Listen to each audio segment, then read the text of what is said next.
Vanakkam, I am Raji Subramanian, Managing Director of SSV Academy. Let's Win TV viewers, இன்னைக்கு நாம பார்க்கக்கூடியது phonics classes. Phonics classes வந்து எதுக்கு ரொம்ப யூஸ்ஃபுல்லா இருக்கும்னு உங்களுக்கு தெரியும். ரீடிங் ஸ்கில்ஸை இம்ப்ரூவ்மெண்ட் பண்ணுறதுக்கு எல்கேஜி யூகேஜி வரைக்கும் ஒரு குழந்தை வந்து 2 letters வேர்ட்ஸ் 3 letters வேர்ட்ஸ் இந்த மாதிரி படிக்கிற குழந்தைங்க ஃபர்ஸ்ட் ஸ்டாண்டர்ட் வந்த உடனேயே ஒரு லெசன்ஸ் ரீட் பண்ணுற அளவுக்கு வந்துடுறாங்க. ஸோ சடனாக அவங்களுக்கு ரீடிங் ஸ்கில்ஸை இம்ப்ரூவ்மெண்ட் பண்ண முடியல. அவ்வளோ என்ன ஃபர்ஸ்ட் ஸ்டாண்டர்ட் மட்டும் என்ன, தேர்ட் ஸ்டாண்டர்ட் ஆனாலும் சரி, 8th ஸ்டாண்டர்ட் ஆனாலும் சரி, 9th ஸ்டாண்டர்ட் ஆனாலும் சரி, ரொம்ப ரீடிங் ஸ்கில்ஸில் ரொம்ப கஷ்டப்படுறாங்க. அதே மாதிரி ஒரு பேராகிராஃபை கூட பார்த்து ரீட் பண்ண முடியாத ஒரு குழந்தையால் ஃபுல் லெசன்ஸையும் மெமரி பண்ணி படிக்கிறதுங்கிறது ரொம்ப கஷ்டம். ஸோ அந்த மாதிரி குழந்தைங்கள இம்ப்ரூவ்மெண்ட் பண்ணணும் அப்படிங்கிறதுக்காக லெட்ஸ் வின் டிவி வந்து உங்களுக்கு ஃபோனிக்ஸ் கிளாஸஸில் நிறைய டெக்னிக்ஸை வந்து இன்ட்ரடியூஸ் பண்ண போகிறோம்.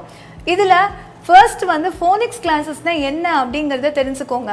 இது மூலமாக என்ன விதமான யூஸ்ஃபுல், அதாவது நம்ம சின்ன வயசில் ஆல்ஃபபெட் எல்லாம் எப்படி டீச் பண்ண சொல்லி கொடுக்குறோம், ஏ பி சி அப்படின்னு சொல்கிறோம். பட் அது வேர்ட்ஸ்குள்ளே வரப்போ ஏ வந்து ஏ சவுண்ட் கொடுக்கறது இல்லை, ஏ வந்து டிஃப்ரெண்ட் சவுண்ட் சவுண்ட் அப்படிங்கிற ஒரு சவுண்டை கொடுக்குது. அதே மாதிரி ஒரு ஆல்ஃபபெட்டும் ஒரு டிஃப்ரெண்ட் சவுண்ட்ஸை கொடுக்குறப்போ குழந்தைங்க ரொம்ப கன்ஃபியூஸ் ஆகிறாங்க.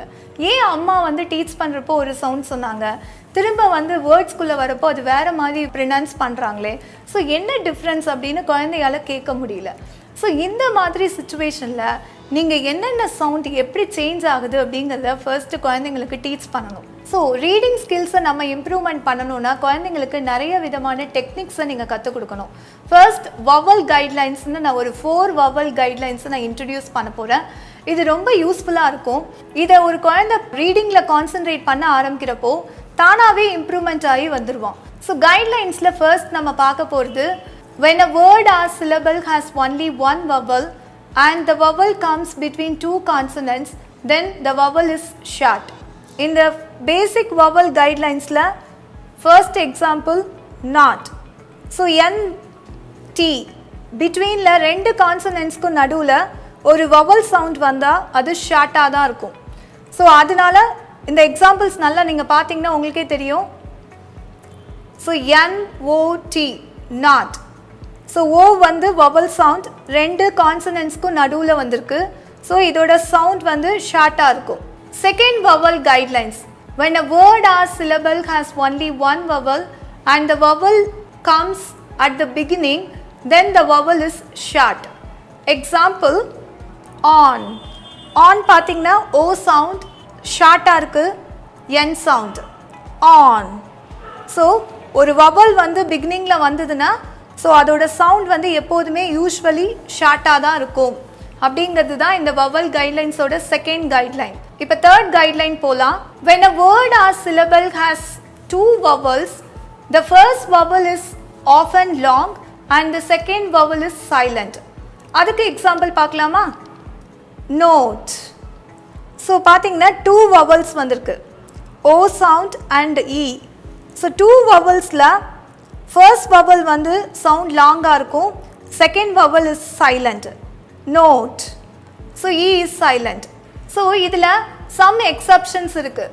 இந்த ரூல் வந்து எல்லாத்துக்குமே வராது, சம் எக்ஸப்ஷனல் வேர்ட்ஸ் இருக்குது. அதில் பார்த்தீங்கன்னா புக், அந்த புக்கில் பார்த்தீங்கன்னா உங்களுக்கு 2 வவல்ஸுமே இருக்கும், 2 வவல்ஸ்க்குமே சவுண்ட் வந்து கிளியராக கேட்கும். அதே மாதிரி பாயில், அந்த பாயில் சவுண்ட்லேயும் நீங்கள் பார்த்தீங்கன்னா 2 வவல்ஸ் இருக்குது, 2 வவல் சவுண்டுமே கிளியராக கேட்கும். எதுவுமே ஒன்று லாங் இன்னொன்று சைலண்ட் அப்படிங்கிற ரூல் வந்து அதுக்கு சாட்டிஸ்ஃபேக்ஷன் ஆகாது.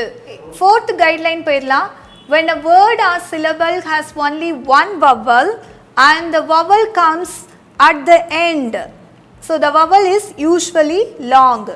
ஸோ பார்த்தீங்கன்னா no. ஸோ ஓ சவுண்ட் லாங்காக இருக்குது பாருங்க. when a word or syllable has only one vowel and the vowel comes at the end, so the vowel is usually long. So no. So நான் சொன்னேன் இல்லையா ஃபோனிக்ஸில் நிறைய டெக்னிக்ஸ் யூஸ் பண்ணுறோம் அப்படிங்கிறது. இதில் முதல் டெக்னிக் தான் இந்த வவல் கைட்லைன்ஸ். இந்த வவல் கைட்லைன்ஸை பேரண்ட்ஸ் வந்து குழந்தைங்களுக்கு நல்லா எக்ஸ்பிளைன் பண்ணி சொல்லிக் கொடுங்க. ஸோ இது வந்து ரொம்ப இம்பார்ட்டண்ட்டான ஒரு விஷயம். வவல் இல்லாமல் வேர்ட்ஸ் மேக்ஸிமம் வரவே வராது. ஸோ அந்த மாதிரி டைமில் இது ரொம்ப யூஸ்ஃபுல்லாக இருக்கும். இந்த 4 vowel guidelines உங்கள் குழந்தையோட ரீடிங் ஸ்கில்ஸை இம்ப்ரூவ்மெண்ட் பண்ணுறதுக்கு இது ரொம்ப யூஸ்ஃபுல்லாக இருக்கும். இப்போ புரிஞ்சுதா என்ன மாதிரி டெக்னிக்ஸ் யூஸ் பண்ணி ஃபோனிக்ஸ் கிளாஸஸை இம்ப்ரூவ்மெண்ட் பண்ணணும் அப்படிங்கிறது. நிறைய பேர் என்ன பண்ணுறாங்கன்னா சவுண்ட்ஸ் எல்லாமே அவங்களே வந்து டீச் பண்ணி ஸோ ஒரு வேர்டு வரப்போ நீங்களாவே சவுண்ட்ஸை அப்ளை பண்ணி சொல்லி கொடுக்குறீங்க. பட் ஒரு சவுண்டும் டிஃப்ரெண்ட்டாக சவுண்ட் கொடுக்கும். ஒன்று ஷார்ட்டாக கொடுக்கலாம், ஒன்று வந்து லாங்காக இருக்கலாம், இன்னொன்று சைலண்ட்டாக இருக்கலாம், இல்லை 4 லெட்டர்ஸும் சேர்ந்தே ஒரு சவுண்ட் தான் கொடுக்கும். அந்த மாதிரி நிறைய டெக்னிக்ஸ் யூஸ் பண்ணாதான் நீங்கள் ஃபோனிக்ஸ் லெவலில் இம்ப்ரூவ்மெண்ட் பண்ண முடியும். ஃபோனிக்ஸ் யூஸ் பண்ணுறது எதுக்காக? ஸோ ரீடிங் ஸ்கில்ஸை இம்ப்ரூவ்மெண்ட் பண்ணணும் அப்படிங்கிறதுக்காக. பட் நீங்கள் சொல்லிக் கொடுக்குறது எல்லாமே ராங்காகவே உங்கள் குழந்தைய போய் சேர்ந்ததுன்னா கடைசி வரைக்கும் அந்த இம்ப்ரூவ்மெண்ட்டை உங்களால் பார்க்க முடியாது. நீங்கள் இருக்கிறது எல்லாமே ஒரு சர்க்கிள்குள்ளே இருக்கிறீங்க. இதுதான் ஃபோனிக்ஸ். இந்த ஏலேருந்து இசட் வரைக்கும் எல்லா சவுண்ட்ஸையும் அப்ளை பண்ண வேண்டியது தான் ஃபோனிக்ஸ்ன்னு நீங்கள் நினச்சிட்ருக்கீங்க. பட் அதுக்கு முன்னாடி நிறைய டெக்னிக்ஸ் இருந்தால் மட்டும்தான் நீங்கள் ஃபோனிக்ஸில் ஸ்ட்ராங் ஆக முடியும். அதை உங்கள் குழந்தைங்களுக்கு நீங்கள் ப்ராப்பராக ரீச் பண்ணாத வரைக்கும் உங்கள் குழந்தையோட ரீடிங் ஸ்கில்ஸை இம்ப்ரூவ்மெண்ட் பண்ணுறதுங்கிறது ஒரு குவெஸ்டின் மார்க். இன்னொன்று, இந்த மாதிரி நாங்கள் ஃபோனிக்ஸ் கிளாஸஸ் எடுக்கிறப்போ வித்தின் 1 வீக்குள்ளே ஒரு குழந்தையோட ரீடிங் ஸ்கில்ஸை இம்ப்ரூவ்மெண்ட் பண்ணி காட்டுறோம். எப்படி அப்படிங்கிறீங்களா? நாங்கள் 90 டெக்னிக்ஸ் யூஸ் பண்ணி ஒரு எக்ஸாம்பிளுக்கும் குழந்தைங்களுக்கு 50லேருந்து 60 வேர்ட்ஸ் வரைக்கும் கொடுத்து குழந்தைங்கள அந்த ரீடிங் ஸ்கில்ஸை இம்ப்ரூவ்மெண்ட் பண்ணுறோம். ஒரு குழந்தைக்கு ஒரே ஒரு தடவை சொல்லிக் கொடுக்கறதுனால அந்த குழந்தை மைண்டில் கண்டிப்பாக செட் பண்ணிக்காது. அதே மாதிரி ஒரு 50 எக்ஸாம்பிள்ஸ் கொடுத்து பாருங்கள். நீங்களும் உங்கள் குழந்தையோட பொறுமையாக உட்காந்து இந்த டெக்னிக்ஸ் எல்லாம் டீச் பண்ணி பாருங்கள். ஒரே வாரத்தில் ரீட் பண்ண தெரியாத ஒரு குழந்தை கூட அழகாக ஒரு பேராகிராஃப் ரீட் பண்ணுவாங்க. ஸோ எங்களோட இன்ஸ்டியூட்டில் மோர் தென் ஒரு 500 ஸ்டூடெண்ட்ஸ் இந்த ஃபோனிக்ஸ் கிளாஸஸ்க்கு வராங்க. நீங்கள் நினைக்கிற மாதிரி எல்கேஜி, யூகேஜி இல்லை ஃபர்ஸ்ட் ஸ்டாண்டர்ட், செகண்ட் ஸ்டாண்டர்ட் மட்டும் வரலங்க. 9th ஸ்டாண்டர்ட் ஆகி இன்னும் ரீடிங் ஸ்கில்ஸில் ரொம்ப வீக்காக இருக்காங்க.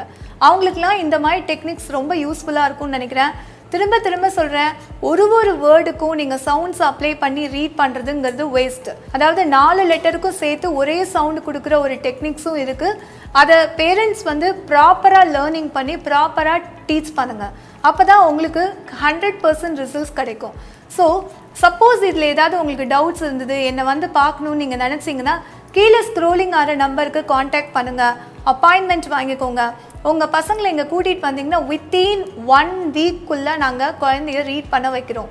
ஸோ எந்த மாதிரி இஸ் வாஸ் கூட தெரியாத ஒரு குழந்தை, இஸ்ன்னு கூட ரீட் பண்ண தெரியாத ஒரு குழந்தைய கூட நாங்கள் ஈஸியாக ரீட் பண்ண வைக்கிறோம். ஏன்னா 90 டெக்னிக்ஸை நாங்கள் சொல்லிக் கொடுக்குறதுக்கு மிஞ்சு போனால் ஒரு 2 days இருந்தால் போருங்க. மைண்ட் செட் பண்ணி குழந்தைய ரீட் பண்ண வைக்கிறோம்.